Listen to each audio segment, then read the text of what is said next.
Bonsoir, messieurs et dames. Merci d'être encore une fois des nôtres pour ce JDS, journal du dimanche au soir, qui aujourd'hui sera marqué par ces sujets. Le Premier ministre Lassina Zerbo qui poursuit ses tournées à la rencontre des personnes affectées par la crise sécuritaire. Le chef du gouvernement s'est rendu dans son Sourou natal qui abrite le plus grand nombre de personnes déplacées internes après Kaya. Et puis le passage du franc CFA à l'éco, les implications économiques, géopolitiques et diplomatiques pour le Burkina Faso. Le bureau d'analyse et d'études stratégiques en a débattu jeudi dernier. Nous y revenons dans un échange avec le professeur Ouseni Ili, enseignant-chercheur en droit économique et monétaire à l'université Thomas Sankara. Et enfin, Cannes 2021, conférence d'avant-match des étalons et forme avant la confrontation avec l'Éthiopie. C'est dans ce journal du dimanche au soir avec des appels de nos correspondants depuis le Cameroun et un décryptage sur ce plateau avec le journaliste sportif Claude Romba. C'est le déroulé pour ce qui est de ce journal du dimanche au soir. On ouvre avec cette triste actualité. L'ancien président malien Ibrahim Boubacar Keïta, Ibeka comme on l'appelait, est décédé ce dimanche 16 janvier à Bamako à l'âge de 76 ans. Il a dirigé le pays de 2013 jusqu'à son renversement par la rue en 2020. On le savait malade. En septembre dernier, quelques jours après le renversement de son régime, il fut victime d'un AVC qui avait nécessité une évacuation sanitaire vers les Émirats arabes unis. Il était revenu au pays en octobre suite à un séjour médical d'1 mois et demi à l'étranger. L'homme s'est éteint donc à son domicile de Bamako ce dimanche 16 janvier 2022. Il aurait eu 77 ans à la fin de ce mois. Le destin en a décidé autrement. Nous passons à la première rubrique de ce JDS, c'est celle politique.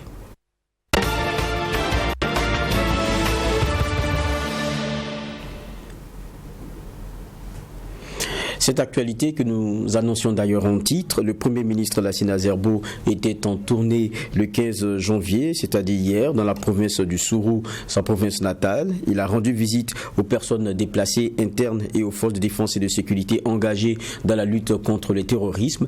Il s'est félicité des conditions de prise en charge des déplacés et a appelé les populations à plus d'union et d'engagement pour vaincre le terrorisme. Abdoulrahim Niénié.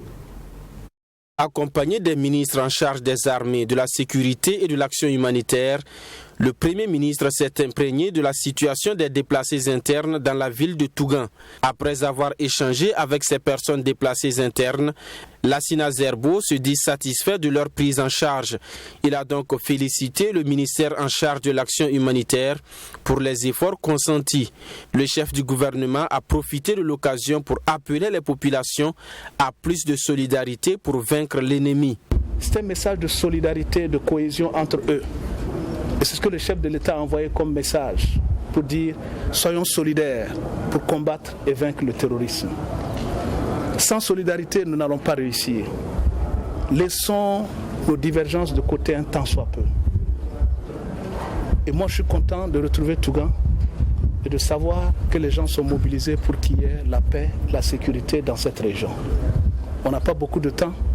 On va revenir. La délégation gouvernementale a également rendu visite aux forces de défense et de sécurité engagées contre l'insécurité dans cette zone.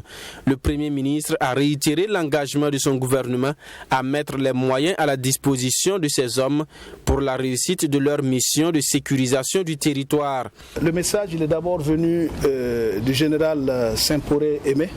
C'est ce message de motivation, de volontarisme, de cohésion entre les différentes forces interarmées, puisque le ministre des Armées, pour qu'à l'unisson et en synergie, ils puissent avancer et avoir le courage de défendre la patrie, avoir le courage de défendre nos couleurs. Donc on a motivé les troupes, ils ont demandé plus de renforts. On va essayer de voir ce qu'on peut faire. Mais qu'ils sachent que le gouvernement ne ménage aucun effort pour s'assurer qu'ils ont les équipements et les ressources pour gagner. Le chef de l'État est meurtri d'entendre que les ressources n'arrivent pas. Il est le premier meurtri quand il entend ça. Le Premier ministre a exprimé la volonté de voir les jeunes de cette localité s'engager comme volontaires pour la défense de la patrie. Après Tougan, le Premier ministre compte poursuivre sa tournée dans la localité puis dans l'ouest du pays le nord et l'est. L'objectif est de galvaniser les troupes et appeler les populations à l'union, à la solidarité et à plus d'engagement dans la lutte contre le terrorisme. Nous passons à présent à la page économique de ce JDS.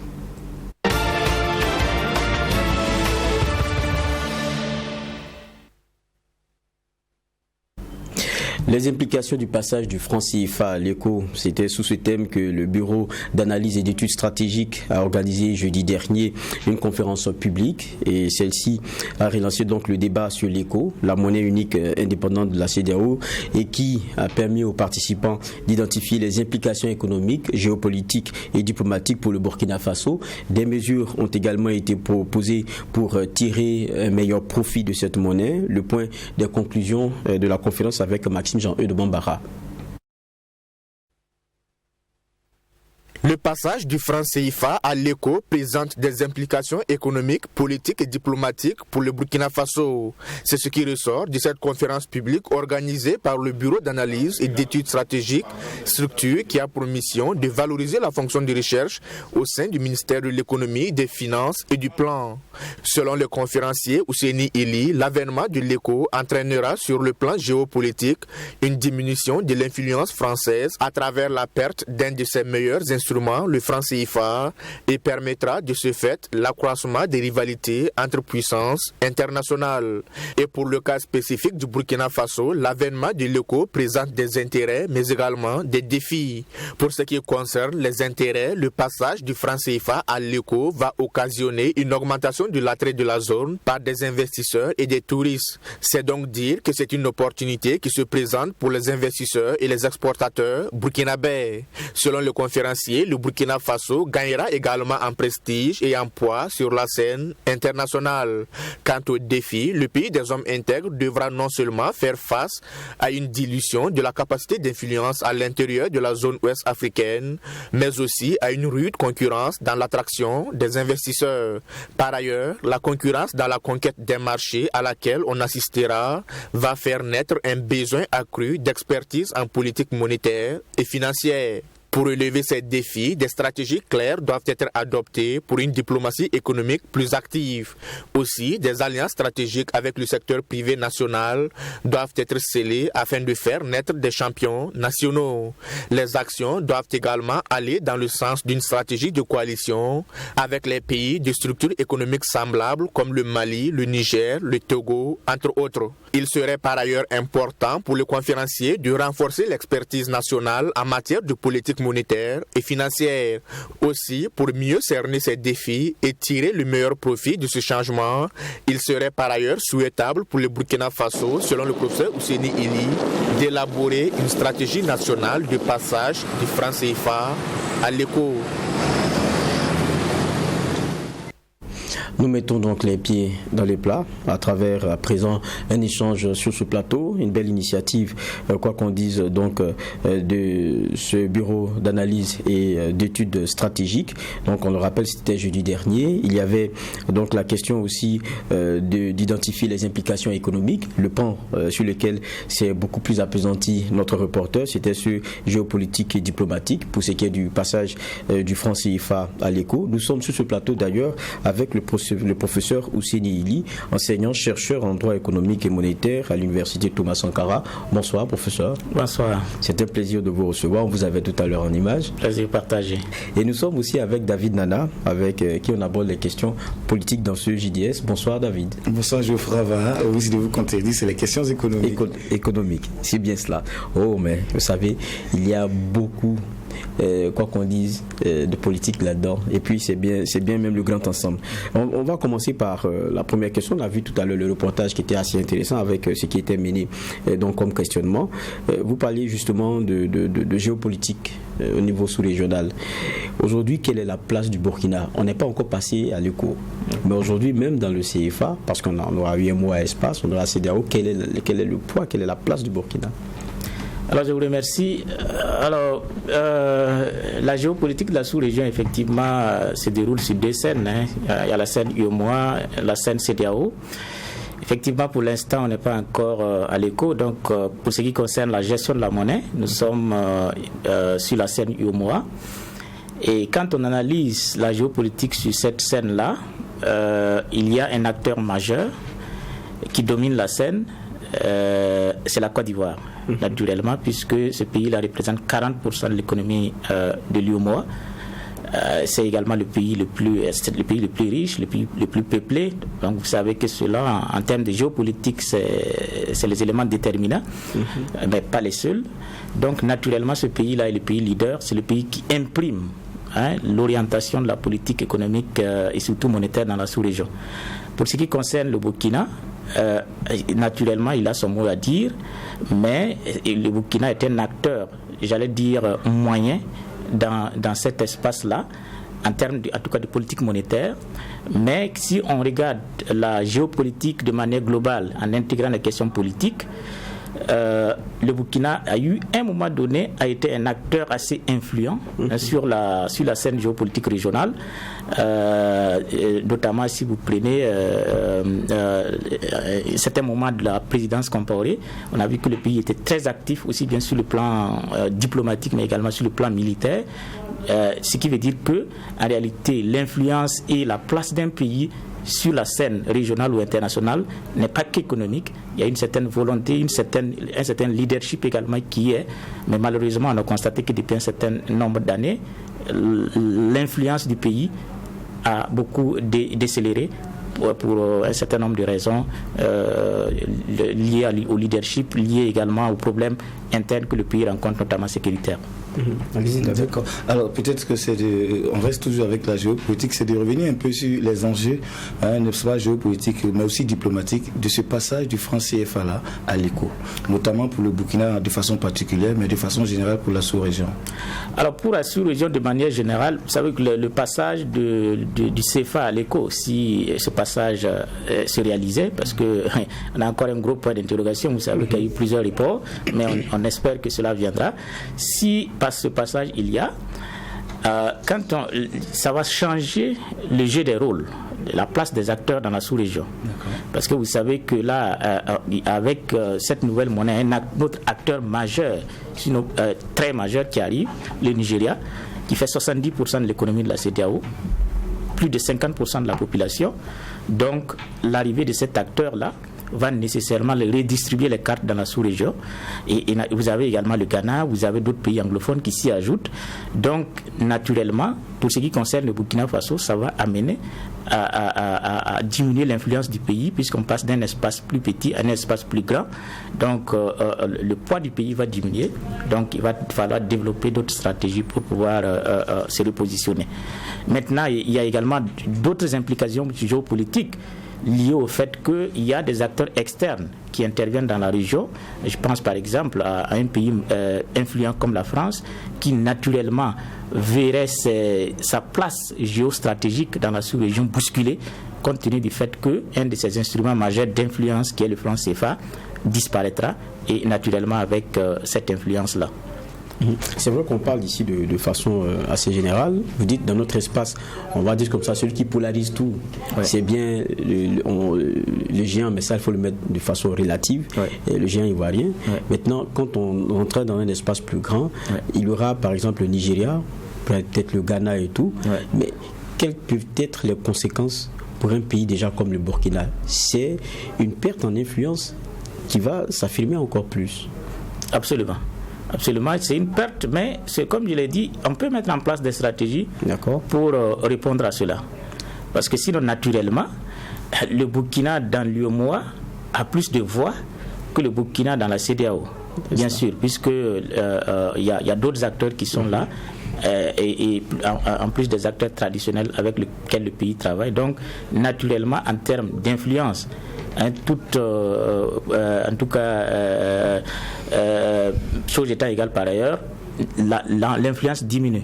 Mais comme je l'ai dit, tout dépend des acteurs, tout dépend du leadership du pays à répondre à cette à ce nouveau défi-là que va poser ce passage-là à l'éco. Je pense qu'il avait posé une question à double connu. Il a parlé de la question sous-régionale. Maintenant, pour le Burkina, qu'est-ce que ça représente en termes d'intérêt et de défis?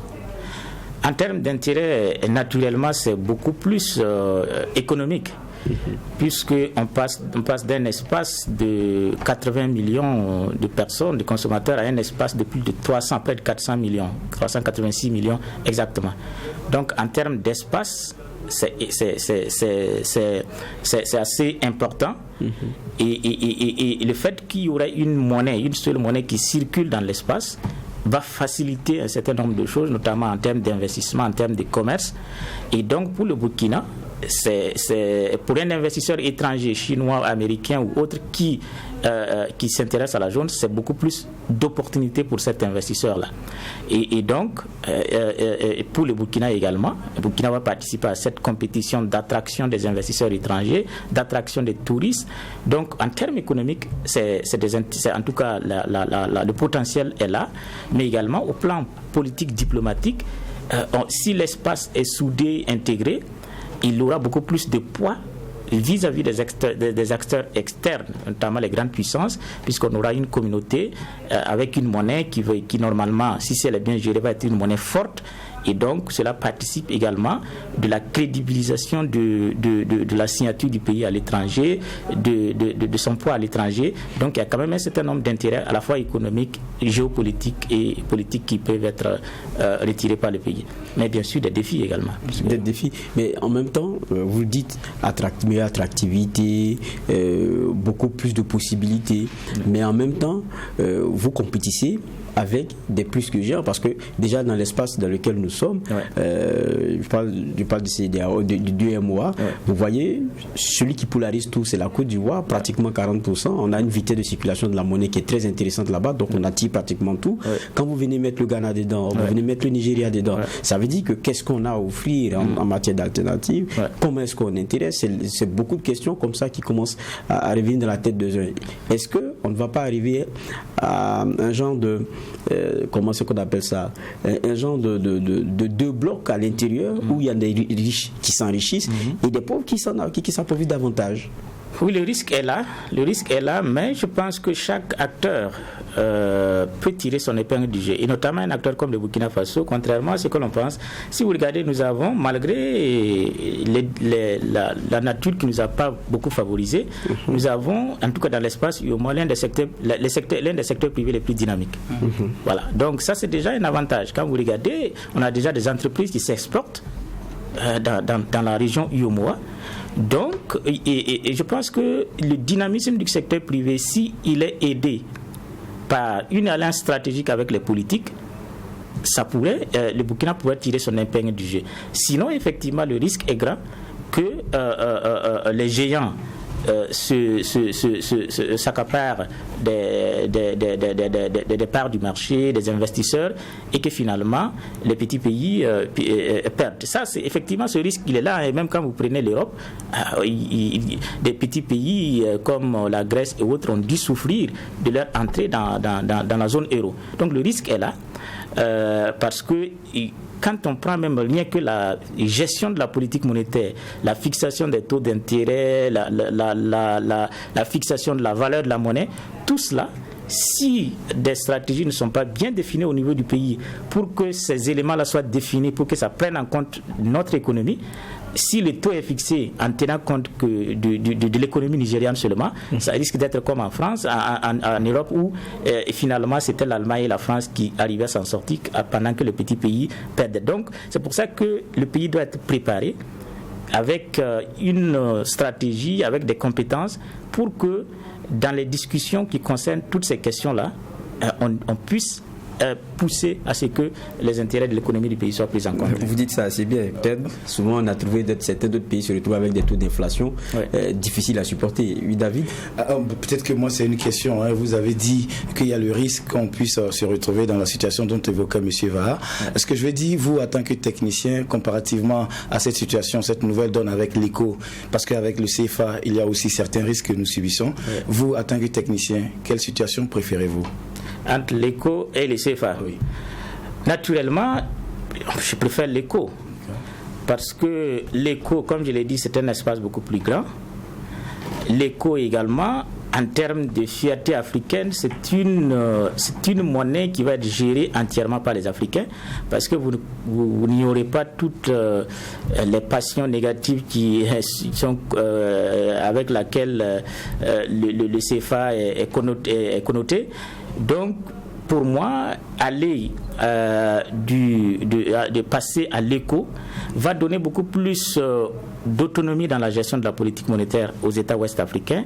Ça va également, bien sûr, en termes d'opportunités, comme je l'ai dit, nos opérateurs économiques pourront faire des activités sans faire face au risque d'échange. Parce qu'aujourd'hui, si vous voulez faire des affaires avec le Ghana, il faut tenir compte de la conversion de la monnaie. Si vous voulez faire des affaires avec le Nigeria, il faut tenir compte des taux d'échange qui changent tout le temps. Alors que si on a la même monnaie, ça facilite beaucoup les affaires et naturellement ça va rapporter à la zone. Mais comme je l'ai dit, il y a également des risques parce que la gestion d'une monnaie n'est pas une chose aisée. Ces pays-là comme le Nigeria, le Ghana et autres, on voit souvent que ce n'est pas aussi facile. Il y a souvent de l'inflation qui est là, il y a souvent des dévaluations. Donc il est clair qu'il y a des risques, mais personnellement, je pense que plus de 60 ans après les indépendances, je trouve assez difficile à supporter qu'on ait besoin encore de l'assistance française pour gérer une monnaie. Parce que dans le cas du CFA, c'est ça. D'accord. Voilà. Alors, peut-être que moi, pour vous relancer encore, je reviens encore sur cette question-là concernant particulièrement le Burkina Faso. On sait que l'instauration, intégrer une nouvelle monnaie, ça implique aussi que l'on puisse être compétitif sur le marché extérieur. Ouais. Pour des pays comme le Burkina Faso qui, disons, le dépend beaucoup de l'extérieur, ouais. Est-ce que, c'est un peu comme si je reprenais la question de Geoffroy, mais concernant notre productivité, notre compétitivité même de façon générale à l'extérieur, est-ce qu'on s'en sortira de façon raisonnable dans le temps? Oui, parce qu'en fait, on peut s'en sortir, tout dépend de comment la politique monétaire est menée. Parce que vous savez que la monnaie aide à la compétitivité. Quand une monnaie est très forte, ça affecte la compétitivité. Et en ce moment, tout le monde est d'accord que le CFA, tel qu'il est arrimé à l'euro, souvent ça l'amène à une appréciation très forte qui affecte nos exportations. Alors qu'avec une monnaie indépendante, nous fixerons en tout cas les taux d'intérêt, nous ferons en sorte que la force de la monnaie soit en rapport avec nos économies. Mais comme je l'ai dit, ce n'est pas une monnaie du Burkina Faso seul, c'est une monnaie de 15 pays. Et il est clair qu'à l'intérieur, il va y avoir des bagarres entre guillemets à mener et que ça, effectivement, ça peut affecter la compétitivité du Burkina. Mais encore une fois, comme je l'ai dit, c'est au pays de se préparer à discuter de sorte que ses intérêts soient pris en compte. Et il y a aussi sur tout aspect. Souvent, on se dit, quand vous avez une monnaie commune, il y a, je ne sais pas si on se trompe, on se dit qu'il y a comme vous êtes un peu enclin à commercer avec celui qui partage, plus enclin à commercer avec celui qui partage la même monnaie que vous. Ouais. Et donc, aller à un espace un peu plus grand avec une monnaie commune, ça va créer un genre de vaste marché et ça pourrait encourager, on va dire, ce qu'on a entre pays en termes de transactions. Mais ce qu'on remarque, même pour ce qui est l'exemple de la CEDEAO, en exportation, en importation, je pense que il y a l'un qui fait 15, l'autre 5%. On ne sent pas les échanges que nous avons entre nous. C'est vrai qu'on dépend par la structuration de nos économies, ce que nous offrons, beaucoup plus de l'étranger, de l'extérieur, de notre espace.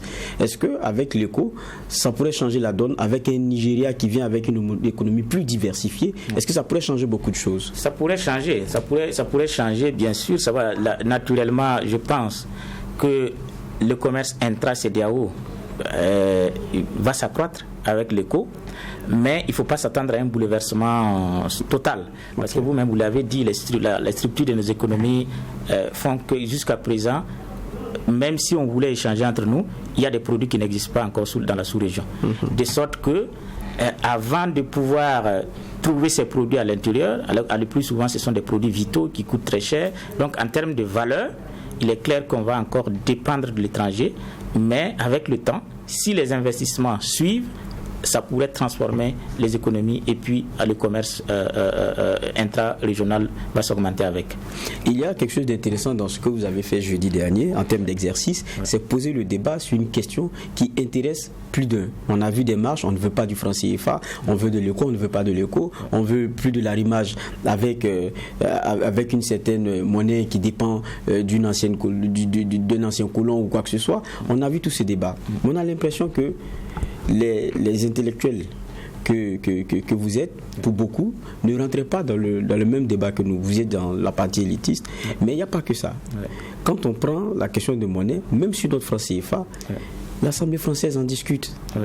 Est-ce qu'on n'a pas l'impression que notre politique, chez nous ici, même à notre Assemblée nationale, ça n'intéresse pas? Est-ce qu'on n'a pas cette impression, même vous qui abordez la question, vous n'avez pas l'impression que ça n'évolue que dans une bulle encore? Absolument, absolument. Et là, ce n'est pas la responsabilité des intellectuels seulement, c'est la responsabilité de la presse aussi, parce que vous faites partie de ceux qui fabriquent l'opinion, ceux qui amènent les questions sur la place publique. Et malheureusement, effectivement, les questions économiques et en particulier la question monétaire n'est pas très discutée, sauf effectivement lors des manifestations passionnées et autres. Mais on n'a jamais véritablement posé le débat. Et vous le remarquez d'ailleurs pendant les campagnes électorales. Pratiquement cette question n'est pas posée sur la place du débat, alors sur la place publique. Alors que c'est des questions qui intéressent les populations, qui affectent le quotidien des populations, mais effectivement on n'en parle pas. Donc c'est peut-être lié au fait que nous sommes dans un pays où il y a encore un taux élevé d'analphabétisme qui fait que les gens ne comprennent pas beaucoup ces questions qui sont hautement techniques.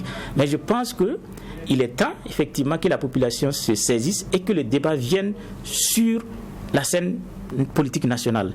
Parce que les questions de sortie du CFA, de ceci ou de cela, on devrait les poser pendant la campagne électorale. On devrait demander au président du FASO, au candidat au président du FASO, quelle est votre position sur le franc CFA.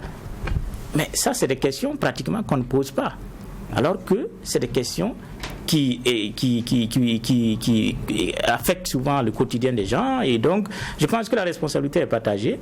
Les journalistes doivent également faire leur part, et notamment pendant la campagne, poser aux gens, aux politiques, dites-nous qu'est-ce que vous allez faire par rapport au franc CFA, qu'est-ce que vous en pensez, est-ce que vous trouvez que c'est bon, on est dedans ou on s'en sort. Donc c'est une question qui oui. Je voudrais peut-être toujours continuer dans la même lancée que vous. Vous aurez une dernière question. D'accord. Aussi. Vous aviez dit qu'il va falloir qu'on adopte de nouvelles stratégies. J'ai vu même que dans votre travail, vous avez parlé de nouvelles diplomaties économiques. Puis vous faites cas du fait que ce rapport-là l'influence n'est pas que monétaire, c'est pas que quantitatif. Il y a aussi le leadership. Dans de telles situations, est-ce que vous pouvez revenir un peu sur ce que vous pourrez préconiser au Burkina pour pouvoir tirer meilleur profit de cette situation? Si toutefois d'aventure ça arrivait, si on était dans l'éco, quelle attitude adopter, quelle diplomatie économique, comme vous le dites, adopter? Alors, je pense déjà qu'il faut commencer à s'y préparer, parce que le délai maintenant est fixé à... Déjà qu'on n'en parle pas lors des campagnes, voilà, ça craint. Voilà, bien sûr. Et donc, il est clair que le délai c'est 2027, et il faut pas attendre d'être dans l'euro, dans l'éco, avant de dérouler une stratégie de gestion de l'éco. Ça se prépare dès maintenant, et c'est pour ça que j'ai préconisé lors de la conférence l'élaboration d'une stratégie nationale de passage du CFA à l'éco. Et cette stratégie permettrait par exemple d'identifier tous les défis et tous les intérêts, et quelles sont les stratégies que le pays va dérouler pour pouvoir tirer le meilleur profit de cela. Et parmi, je n'ai pas fait une étude exhaustive, mais parmi les propositions qui existent déjà, c'est effectivement, comme je l'ai dit, mettre l'accent sur la diplomatie économique. Quand vous regardez dans la plupart de nos pays, c'est qu'on connaît traditionnellement, c'est ce qu'on appelle la diplomatie de développement, qui consiste en général à demander l'aide. Mais on n'a pas une diplomatie véritablement économique et qui implique une alliance stratégique entre le privé et le public. Quand vous prenez par exemple le président français, quand il voyage, son avion est plein d'hommes d'affaires. Et il faut qu'on arrive à là, mais il faut éviter que l'État soit utilisé pour l'intérêt de quelques opérateurs privés. Ce n'est pas d'une alliance mafieuse dont je parle, une alliance stratégique dans laquelle l'État et les privés se soutiennent dans un rapport gagnant-gagnant. Le privé il gagne, mais le pays aussi également gagne. Donc il faut réorganiser la diplomatie dans ce sens-là, mais également d'autres aspects également dans les questions de renforcement des capacités, parce que malheureusement nos pays, contrairement aux pays anglophones, n'avons pas eu depuis les indépendances, nous n'avons jamais géré personnellement une monnaie. Donc nous manquons une expertise rodée dans ces questions-là, comparativement à ces pays qui ont déjà plus de 60 ans de gestion de monnaie. Et donc, c'est clair que si on ne se prépare pas, le débat dans la conduite de la politique monétaire risque de tourner à leur faveur. Ça l'aide d'ailleurs aussi la dernière question que je posais. Quand vous dites se préparer, c'est quoi? C'est en termes d'expertise? Et qu'est-ce que c'est? En même temps, quand vous dites, on risque d'être dans un espace où, parce qu'on boxe avec tous les bras, ce que vous avez comme monnaie, c'est un instrument pour réguler votre économie. Maintenant là, comme vous êtes 15 et qu'il y en a qui sont beaucoup plus forts que vous, ça peut être arrimé, parce que c'est le jeu des pressions, ça peut être arrimé à leur réalité. Dans ce cas de figure, qu'est-ce qu'il faut pour le Burkina pour compter dans ce processus-là? Oui, naturellement, il faut des alliances. Un pays moyen comme le Burkina Faso ne peut pas, lui, tout seul, faire peser la balance en sa faveur. Mais nous avons la chance que dans cet espace, nous avons des pays qui partagent plus ou moins les mêmes réalités que nous. Vous avez des pays comme le Mali, le Niger, le Togo, le Bénin. Donc, avec ces pays-là, c'est d'utiliser la stratégie des coalitions pour pouvoir peser. Sinon, si chacun va de manière solitaire, ce n'est pas évident qu'il puisse peser dans la balance de manière conséquente. Passage du franc CFA à l'éco. C'est très intéressant comme sujet, très intéressant comme débat. Ce qui paraît lointain pour certains, je pense qu'ils vont se réveiller un matin, et pour d'autres, on comprendra qu'on ne se serait pas préparé et de la bonne façon. Bon, merci en tout cas. Si vous me permettez, je voulais me permettre un petit commentaire. Allez-y. Pour dire que c'est déjà pour apprécier positivement le travail que vous avez fait, parce que c'est vrai, il a évoqué la question, mais à la vérité aussi, c'est que beaucoup de techniciens n'abordaient pas la question parce qu'il y avait des pressions politiques. Vous l'avez fait et vraiment, c'est tirer votre chapeau et on vous suit et on espère que d'autres travaux viendront éclairer encore notre lanterne. Merci. Et on dira merci au bureau d'analyse et d'études stratégiques qui a eu cette initiative. Je pense que c'était la deuxième du genre. Oui, absolument. Deuxième du genre. Et merci aussi à vous, professeur Osseni Ili. Je rappelle que vous êtes enseignant-chercheur en droit économique et monétaire à l'université Thomas Sankara.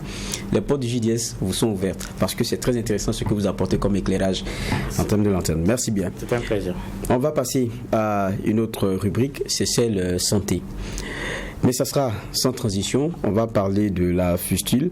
Et depuis 2018, au premier trimestre de 2020, ce sont environ 600 femmes victimes de fistules obstétricales qui ont bénéficié d'une prise en charge chirurgicale au Burkina Faso à titre gracieux. Ces résultats ont été possibles grâce à l'engagement des organisations non gouvernementales et associations intervenant justement dans le domaine et ayant fait de la lutte contre cette maladie leur cheval de bataille. Nous avons approché quelques associations qui militent dans ce sens au Burkina Faso afin de comprendre le processus de prise en charge des femmes atteintes de fistules, le coût de l'intervention et les précautions à prendre après la guérison. Le reportage, ou on va dire le dossier, est signé Sanata Siré. Alimata Sinari a vécu avec une fistule obstétricale pendant 17 ans. C'est une maladie qui survient lors d'un accouchement difficile, occasionnant une fissure entre la vessie et le vagin et ou le rectum, provoquant des écoulements incontrôlés de l'urine ou des selles. 17 ans dans la dépression et condamnée à l'isolement social, Dame Sinari, âgée de 42 ans et native de Boussé dans le Kourouégo, dit avoir été victime d'une mutilation génitale féminine à son bas âge. Aujourd'hui, tout ceci n'est qu'un mauvais souvenir, car après avoir trouvé refuge au centre d'hébergement de la Fondation Rama, elle fait partie des femmes ayant recouvré la santé. C'était vraiment difficile pour moi. J'ai fait 17 ans avec cette maladie. Je me suis promenée un peu partout pour pouvoir me soigner. Même avec l'aide de mon mari, c'était sans succès. Nous n'avons pas pu endiguer cette maladie puisqu'on ignorait ce que c'était. C'est finalement ma belle-sœur qui m'a conduit ici à la Fondation Rama. Quand je suis arrivée, personne ne voulait s'approcher de moi si ce n'est les mouches. Une fois que j'ai franchi la porte de la Fondation, Madame Cabré m'a reçue avec du savon et de la nourriture. Maintenant, je suis heureuse car cela fait 3 ans que je suis guérie. Alimata n'est pas un cas isolé. Toute Roberta, la quarantaine bien sonnée et mère de 2 enfants, a vécu avec la fistule obstétricale pendant 24 ans, juste après l'accouchement de son dernier enfant, avant de bénéficier d'une intervention chirurgicale grâce à la Fondation Rama, qui s'est au final soldée par un échec. Je suis arrivée ici en août 2021. Ils m'ont prise en charge et j'ai bénéficié d'une intervention chirurgicale. Après, on m'a prescrit des produits et m'ont demandé de revenir 3 mois après. Mon grand regret est qu'après tous ces soins, la maladie perdure. J'ai toujours des incontinences urinaires. C'est pourquoi je suis revenue afin qu'on m'aide à mettre fin à ce cauchemar et avoir la paix. Tout comme ces femmes, la plupart des personnes qui souffrent de cette maladie vivent en milieu rural et beaucoup d'entre elles ignorent les causes de cette pathologie. En plus de la douleur physique, ces femmes doivent faire face au rejet de leur famille et de la communauté. C'est une maladie de la honte parce que souvent au village là, ils ne voyaient pas ça comme une maladie naturelle. Ils vont dire que c'est parce que tu as trompé ton mari que lors de l'accouchement là, il y a eu cette difficulté. Donc souvent la femme là circule avec cette maladie là. Elle ne veut pas dire, parce que si elle dit, on va dire que c'est parce que tu as trompé ton mari. Donc elle peut circuler. Il y a d'autres femmes. Et puis comme l'urine la sort comme cela, on ne peut pas retenir. Elles vont circuler avec la maladie là. Son mari là va la chasser. Arriver chez ses parents aussi vont la chasser. Donc elle sera là.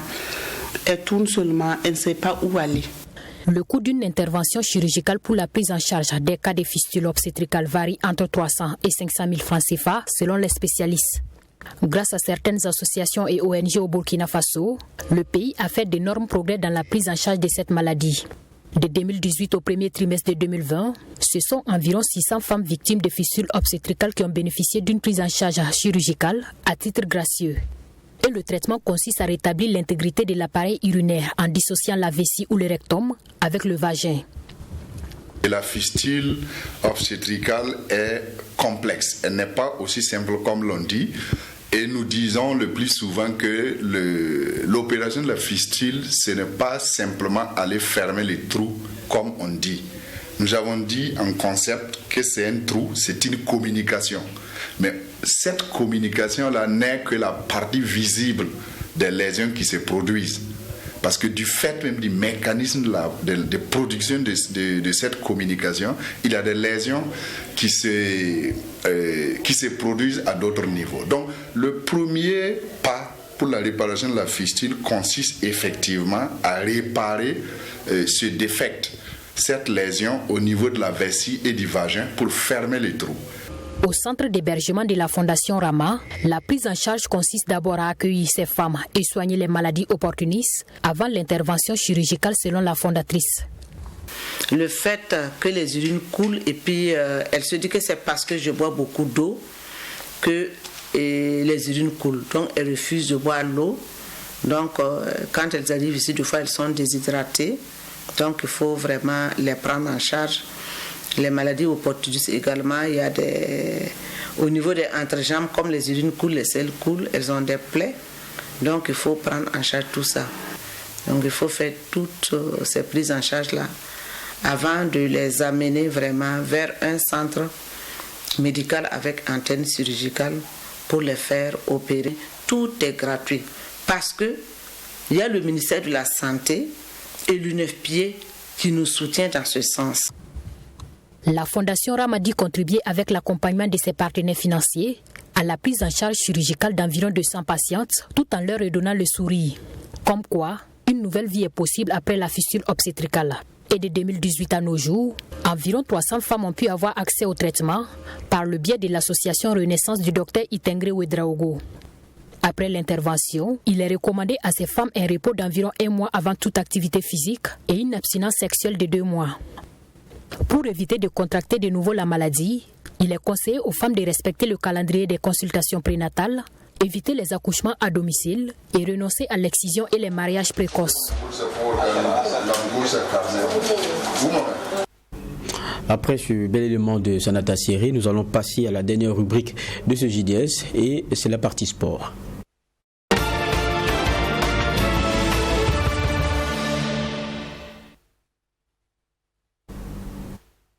Comme il est de coutume, je reçois Claude Romba, journaliste sportif, pour aborder ces questions-là avec nous. Bonsoir Claude. Bonsoir Geoffroy, bonsoir aux téléspectateurs de True TV. En tout cas, je suis très heureux d'être là. On va parler de la CAN 2021. Le Burkina qui a aujourd'hui 3 points. Le match le prochain face à l'Éthiopie, il sera très décisif. Je m'en vais d'abord vous présenter le point d'avant-match et après on discute. Les étalons plus que jamais face à leur destin dans la CAN camerounaise. Avec 3 points avant la dernière journée, les hommes de Kamou Malo se doivent de l'emporter le lundi 17 janvier face aux Warriors d'Éthiopie à Bafoussam. À 24 heures de cette rencontre, le sélectionneur national et son vice-capitaine voient bien au-delà des 3 points nécessaires à la qualification. Deuxième du groupe A, dominé par les Lions indomptables, les étalons pourraient se qualifier avec un nul, mais la victoire semble ici impérative. Ah oui, naturellement, parce qu'il faut bien gagner pour exister. Alors donc, je pense que oui, c'est une finale pour nous. Stratégie, bien sûr, il y en a tous les matchs, chaque match a sa stratégie. Voilà. La stratégie, c'est la conférence de presse, je pense qu'elle n'est pas faite pour ça, juste pour donner l'état de forme de l'équipe. Mais je ne viendrai pas ici vous décortiquer comment je le fais. Voilà, c'est un match très important pour nous, on le sait. On est préparé pour ça toute la semaine. On a eu à faire des entraînements. On va aborder ce match comme tous les autres matchs avec beaucoup de sérénité, beaucoup de concentration, surtout. Et voilà, le coach a mis son entraînement en place, tout le monde on a bien pratiqué. Je pense que toute l'équipe, on est très concentré pour aborder ce match et pouvoir se qualifier ici. Dans ce groupe où seule l'Éthiopie semble définitivement éliminée, le Burkina Faso a toutes ses chances en main. Une victoire et la deuxième place sera assurée. Un nul et il faudra sortir la calculette. Une situation que Kamou Malo souhaite éviter. De plus, il ne se soucie guère de l'adversaire qu'il pourrait rencontrer au tour suivant ou de numérer la liste des équipes favorites. Moi, j'aimerais me concentrer sur ma propre équipe parce que je suis là pour ça. Que le Cameroun ne soit favori pas, où moi je me mets alors.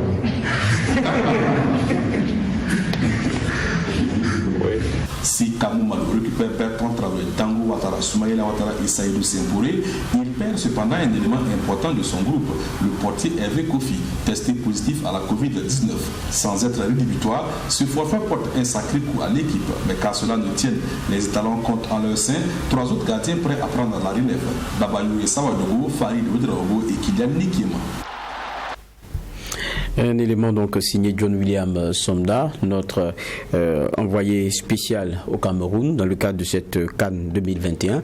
Je suis avec Claude Lomba. On a écouté tout à l'heure Kamou Malo. On a écouté aussi évidemment Issouf Dayo.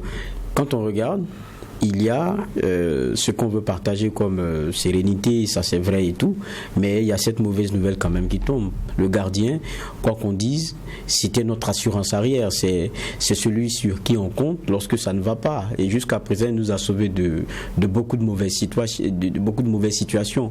Maintenant, il y a une chose, c'est que bon, tout le monde n'est pas infaillible. Aujourd'hui, il a la Covid-19, mais est-ce que quand on regarde, on a fait les choix qu'il faut au cas où? Non, je pense que de toute façon, comme vous l'avez dit, nul n'est indispensable. Donc il fallait compter avec ça. Il faut aussi savoir qu'à tout moment, n'importe quel joueur peut manquer par rapport à cette maladie Covid-19. Donc il faut se préparer. Maintenant, c'est un coup dur parce que c'est un dernier rempart très rassurant côté étalon, ça il faut le dire. Je pense que quand on regarde au niveau même des statistiques, ces arrêts décisifs, sa présence même rassure toute la défense. Surtout qu'on avait vu une sorte de sérénité avec le retour de Edmond Tapsoba. Malheureusement, un grand sera absent. Il s'agit donc de Hervé Kofi. La grosse question que vous avez posée, qui pour le remplacer? C'est vrai, 3 gardiens sont partis avec lui. Il s'agit donc de Kylian Nikiema, de Babayou Sawadogo et de Farid Ouedraogo. Maintenant, quand on suit les éliminatoires, on peut donner une certaine logique que le remplaçant de Hervé Kofi semble être Farid Ouedraogo, parce qu'on l'a vu lors des éliminatoires de la Coupe du Monde. C'est en l'absence d'Hervé Kofi, c'est lui qui a pris la place. Mais maintenant, il est confronté à une difficulté. On sait qu'il joue pas. Ça, il faut le dire aussi, il faut être clair. Il ne joue pas, il n'est pas. C'est vrai qu'il y a eu cette, je dirais, je ne sais pas si c'est une polémique ou en tout cas, un moment on l'avait annoncé du côté de l'Espagne dans un club de, je crois, 2e ou 3e division. Après on dit non, il est du côté de l'USFA. Bon, toujours est-il que il ne jouait pas. Et Babayou Sawadogo, qui est le gardien de dernier rempart du RCK, a beaucoup rassuré à un moment donné, en tout cas le RCK qui, je crois, 2e du Faso Foot. Donc ça faisait que il était quand même un gardien rassurant. Est-ce que en termes de compétitivité, c'est pas lui qui est là, mais est-ce que dans la hiérarchisation par rapport aux éliminatoires, est-ce que ça a changé? C'est là toute la grosse question. Je pense que l'inconnu c'est ça, et il appartient donc à Kamou Malo par rapport donc à la performance et évidemment à tout ce qu'ils ont montré, de voir qui sera le numéro 2. Malheureusement, je pense que beaucoup l'ont dit, on n'a pas trop fait tourner au niveau des gardiens, même au niveau des 2 matchs amicaux qui ont été joués par rapport à la préparation à cette CAN-là, c'était toujours Hervé Kofi. C'est un peu ça qui dérange, donc ça fait qu'on n'a pas une lisibilité sur la hiérarchisation des gardiens, mais tout porte à croire que par rapport aux indices des éliminatoires de la Coupe du Monde, on peut dire que ça pourrait être donc Farid Ouedraogo qui également s'était très bien sorti face à l'équipe les éliminatoires. Je pense que c'est contre c'est pas le Niger ou en tout cas je pense que c'est contre le Niger quand même. Il s'était très bien débrouillé, ou en tout cas a montré des gages d'assurance, et à partir de ce moment-là, peut-être que ça sera lui. Mais également aussi, on n'oublie pas ce qui s'est passé lors du CHAN, parce que c'est ces 2 gardiens également aussi qui étaient en compétition, Babayoure Sawadogo et évidemment Farid Ouedraogo, qui au dernier moment donc a eu un petit pépin. Pour certains c'était pas fondé, pour d'autres c'était, donc évidemment ça reste encore cela. Il y a l'expérience aussi qui compte. Babayoure a une grande expérience, il faut le dire, parce qu'il a été longtemps gardien des étalons à prime, et donc il a traîné un peu sa botte. Donc par rapport à l'expérience aussi, il est là, mais ça reste un match en jeu, un match évidemment très très attendu. C'est vrai que j'ai vu William Somda qui dit que l'Éthiopie semble être définitivement éliminée. C'est pas vrai. L'Éthiopie n'est pas du tout éliminée, parce que le Burkina a 3 points. L'Éthiopie a 0 points, une victoire c'est 3 points, donc une victoire de l'Éthiopie et ça change la donne. On ne souhaite pas sur la touche du point de temps, mais l'Éthiopie n'est pas éliminée de cette Coupe d'Afrique. Maintenant, on va sortir les calculettes. Le Burkina doit impérativement ne pas perdre ce match, ça au moins c'est clair, pour espérer se qualifier. Pour définitivement se qualifier, il faut une victoire. Évidemment. Parce qu'avec 4 points, il faut encore sortir les calculettes. À part le groupe D où tout semble perdu pour le Soudan et la Guinée-Bissau qui apparemment sont définitivement éliminés. On cherche le deuxième groupe, ou en tout cas le deuxième groupe qui va accompagner effectivement ces équipes-là. Mais pour le moment, rien n'est encore joué. Quand vous regardez, même à 4 points, je pense qu'on sera obligé de faire sortir les calculettes. Donc ça va être vraiment, vraiment difficile. Pour éviter toute surprise, il faut impérativement s'imposer demain face à cette équipe de l'Éthiopie, qui reste quand même une équipe très joueuse. C'est vrai qu'elle est naïve, elle a montré des signes de fébrilité, mais dans le contenu du jeu, c'est une équipe qui joue au ballon, qui peut, vous avez vu aujourd'hui, il y a beaucoup de surprises. Qui savait que la Côte d'Ivoire allait se faire harakiri, ou en tout cas se faire rattraper par une équipe de la Sierra Leone? Personne ne le savait. Qui savait que le match Algérie, je dirais Guinée équatoriale, allait être comme ça? Donc c'est dire que il y a beaucoup d'inconnus, il n'y a pas de certitude à avoir, et c'est une réalité. Voilà, il faut se dire, mais pour nous, il faut dire que les nouvelles ne sont pas que mauvaises. C'est vrai qu'il y a la question du gardien, mais il y a des retours quand même qui sont intéressants. Tout à fait. Ça avec Dango Ouattara, Dango Ouattara qui, le joueur de Lorient, l'attaquant de Lorient, on voit en tout cas sa force de percussion, sa percussion, sa force. Il a vraiment une force, et vraiment il est très fort, ce garçon. Il est en pleine confiance. C'est vrai qu'il a été stoppé par la Covid. Je ne sais pas, parce que déjà pour les matchs amicaux qu'il a eu à jouer, il semble être en tout cas l'un des attaquants qui pourrait être aligné. Donc je pense qu'il a sa place. Maintenant il revient de blessure, peut-être qu'il ne sera pas titulaire, mais il peut apporter quelque chose dans cette équipe. Il y a aussi Bertrand Traoré qui reste quand même ce patron de l'équipe là, qui a montré lors de cette première journée, même si il a provoqué un penalty, mais il a été d'un apport assez important dans cette équipe des étalons. Donc par rapport à ça, on retrouve en tout cas de la force dans l'attaque avec Bertrand Traoré, avec Dango Ouattara. Maintenant derrière, c'est vrai, avec je dirais le forfait de Hervé Kofi, mais je pense que apparemment, si tout est bien, si la défense est solide, le gardien aussi peut avoir donc un après-midi tranquille. Dans tous les cas, ça reste un match. Si on veut se qualifier, il faut forcément le jouer, il faut forcément gagner. Donc il n'y a plus de calcul à faire, il faut jouer et puis se préparer aussi pour les huitièmes de finale, parce que c'est ça, en filigrane. Justement, là, tout à l'heure, on écoutait Kabumbalo, il a dit qu'il n'a pas envie de se projeter sur quoi que ce soit, laissez-le jouer ses matchs, il se concentre sur son équipe, il est Éthiopie bientôt, c'est ça son problème. C'est ça son problème. Il a raison de rester dans cette bulle-là et que de pouvoir se concentrer sur ce match-là. Surtout ne pas sous-estimer cette équipe de l'Éthiopie. C'est vrai qu'en 2013, le Burkina avait éclaté cette équipe-là 4-0, c'est vrai, mais 2013, c'est si loin que ça, donc ce n'est pas forcément la même équipe. Ils sont au dos au mur. Ils ont montré de belles choses et je pense qu'ils vont jouer également aussi pour l'orgueil. Pour l'orgueil, ils vont jouer, ils vont tout donner dans ce match. C'est dire que les troisièmes matchs là vont s'annoncer vraiment très ouverts, à part quelques pays qui ont déjà assuré leur qualification comme le Cameroun, comme je dirais le Nigeria, voilà. Sinon vous savez, il y a des grandes équipes aussi, tout va se jouer à la dernière journée. Vous voyez une équipe comme le Ghana qui est au bord de l'élimination, vous avez une équipe comme l'Égypte également aussi qui doit jouer, qui joue sa survie. Vous voyez voilà, une équipe également comme l'Algérie qui va jouer sa survie face à la Côte d'Ivoire. Donc c'est dire que le troisième match, voilà, et vous voyez, il y a beaucoup qui ont 3 points, qui ne sont pas encore qualifiés. Il y en a même qui ont 4 points, qui ne sont pas encore qualifiés. Pour dire que même à 4 points, il va falloir sortir les calculettes, ce qui veut dire que c'est vraiment une Coupe d'Afrique. En tout cas pour la troisième journée là, en tout cas des phases de poule, ça va être vraiment très relevé. On va assister vraiment à des très bons matchs. Il y a un point aussi sur lequel je veux bien qu'on vienne, parce qu'on a une moyenne de but de 1 but par match. Tout à fait. Non, mais aujourd'hui la Tunisie a gagné 4-0, donc oui, voilà, mais ça élève des talons. On est encore à une moyenne de but de 1 but par match. Quand on regarde, on se crée beaucoup d'occasions. On est vraiment très offensif. On arrive pour sortir de notre camp, c'est pas si compliqué. On est un jeu qui est vraiment porté vers l'avant. Il plaît à voir. On a des gamins qui jouent aujourd'hui de la première jusqu'à la dernière minute avec un engagement qui est très intéressant. Maintenant, reste la question de finition. On rate beaucoup. C'est le plus difficile en football. On a l'impression que c'est simple, mais c'est très difficile. Quand vous regardez les occasions que l'Algérie même a et rate, c'est dire que le dernier geste, on pêche par le dernier geste. Et puis aussi, il y a les qualités. Quoi qu'on dise, même si on ne veut pas qu'on en parle, il y a la qualité de la pelouse aussi qui compte maintenant. Je pense que si c'est la qualité de la pelouse aussi, c'est pour tout le monde. Mais il va falloir régler la mire, comme vous le dites. Il va falloir être concentré. Et puis, évidemment, ne pas se louper. C'est vrai, c'est facile à dire. Nous sommes ici, nous, on peut dire ça comme ça, mais je pense que c'est des gestes qui sont difficiles à faire. Mais les garçons sont conscients, ils savent que s'ils veulent gagner, il faut assurer.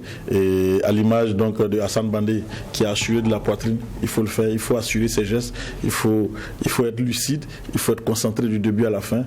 Et puis évidemment ne pas se laisser surprendre, parce que avec cette équipe d'Éthiopie, moi je pense que c'est un match qu'il va falloir jouer à fond. Il ne faut pas aller dire qu'avec un complexe de supériorité, parce qu'on a déjà battu cette équipe d'Éthiopie. Quand vous regardez l'équipe d'Éthiopie, certes, a fait 2 défaites, mais dans le contenu du jeu, on peut dire que cette équipe éthiopienne-là n'est pas du tout ridicule, il faut le dire, et ça va jouer par rapport à ça.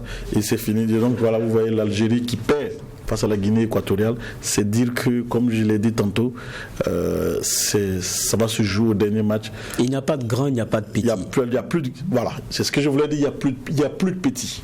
Voilà, il y a un nivellement des valeurs, chacun joue crânement ses chances, et évidemment c'est l'équipe qui aura plus envie de gagner mais quand on parle du cas de l'Algérie, quand on regarde son premier match, je crois qu'il a traité quand même son challenger de haut.